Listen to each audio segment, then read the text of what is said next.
Je suis Sylvain Mondobari, professeur de littérature francophone à l'université Bordeaux-Montaigne.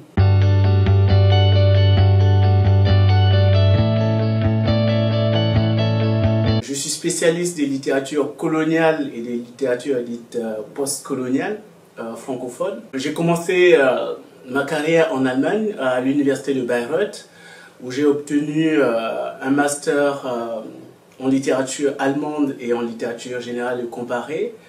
Ensuite, j'ai fait un doctorat en littérature générale et comparée, toujours à l'université de Bayreuth.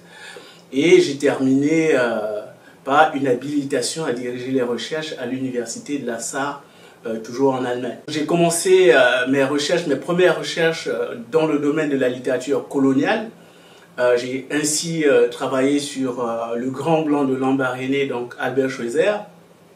J'ai publié ma thèse aux éditions Peter Lang de Francfort. J'ai complété ces études de recherche par une recherche assez spécifique sur le radeau de la Méduse, le naufrage et le radeau de la Méduse, notamment sur les représentations littéraires et artistiques du radeau de la Méduse dans les littératures africaine et européenne, française et allemande.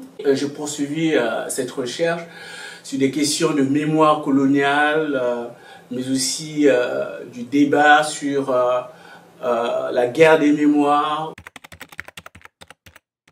Depuis septembre 2020, donc, je suis titulaire de la chaire Diaspora africaine et transculturalité, qui est une forme d'approfondissement du travail que j'ai commencé sur la question de la mémoire. Je travaille ainsi sur les pratiques culturelles, littéraires et artistiques des diasporas africaines en France et en Europe, avec un focus sur la Nouvelle-Aquitaine.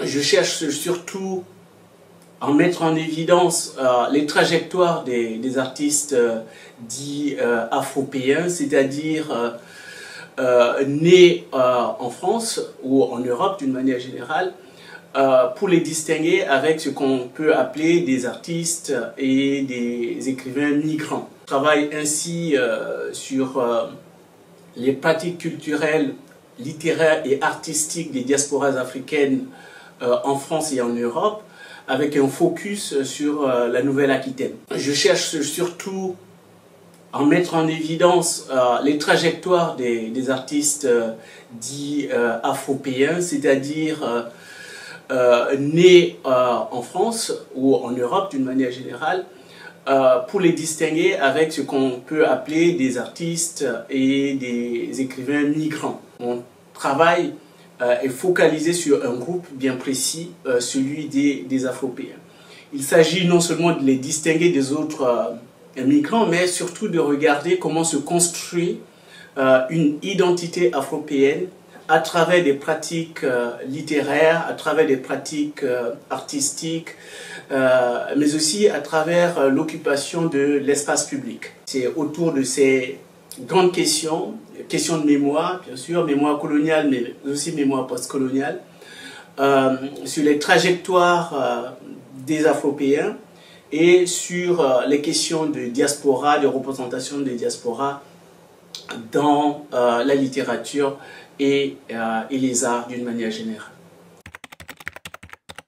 Depuis mon arrivée en 2020 à l'université Bordeaux-Montaigne, je me suis concentré sur les questions de mémoire coloniale et postcoloniale. Le projet justement que je mène aussi bien au niveau de la Maison des Sciences et de l'Homme de la Nouvelle-Aquitaine qu'au niveau de la chaire Diaspora africaine et transculturalité, porte essentiellement sur les pratiques mémorielles. En d'autres termes, comment la mémoire coloniale aujourd'hui est traduite dans l'espace public et surtout comment ceux qui sont appelés les afrodescendants s'approprient ou essaient de se réapproprier cette mémoire aussi bien coloniale, mais aussi cette mémoire qu'ils construisent par eux-mêmes à travers leurs pratiques artistiques, à travers leurs pratiques littéraires. C'est une question